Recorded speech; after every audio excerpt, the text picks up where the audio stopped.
Collector building. এখানে তো কিছুদিন আগে ভিডিও দেখছিলাম যে জনসাধারণ ঢুকতে দিচ্ছে না, শুধুমাত্র প্রশাসনের লোক বা এখানে যারা চাকরি করে তাদের ছাড়া, প্লাস বাইক রিক্সা এগুলো তো ঢুকতেই দিচ্ছিল না।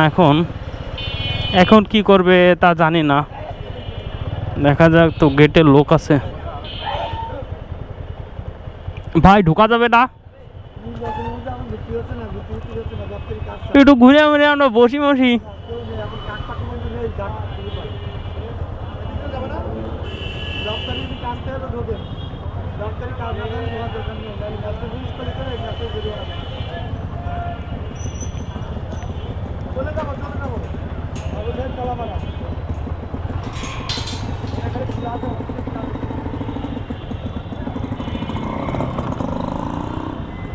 তাহলে যাওয়ার মতো কোনো অবস্থা নেই।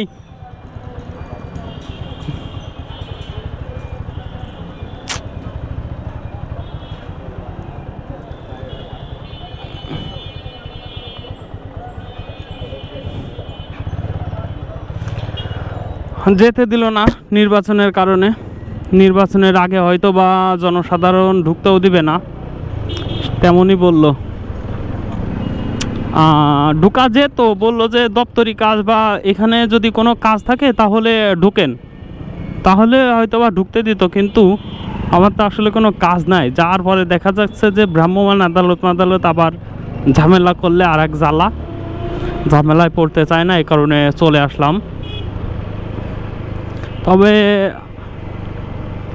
ওই পাশে যে পুকুরটা আছে, পুকুরে রঙিন রঙিন মাছ আছে, ওগুলো দেখলে বসে একটু সময় কাটালে, টাইম স্পেন্ড করলে ভালোই লাগে। এই কারণে ঢুকতে চাইছিলাম, যেখানে ঝামেলা সেখানে না থাকাই ভালো। আর যে কাজটুকু করলাম, যে কাজের জন্য আসছিলাম, সে কাজটা আমার শেষ হয়ে গেছে। দ্যাটস ওয়াই আমি বাড়ির দিকে আবার চলে যাব। আর ছোট্ট একটু কাজ আছে, তেমন কাজ না,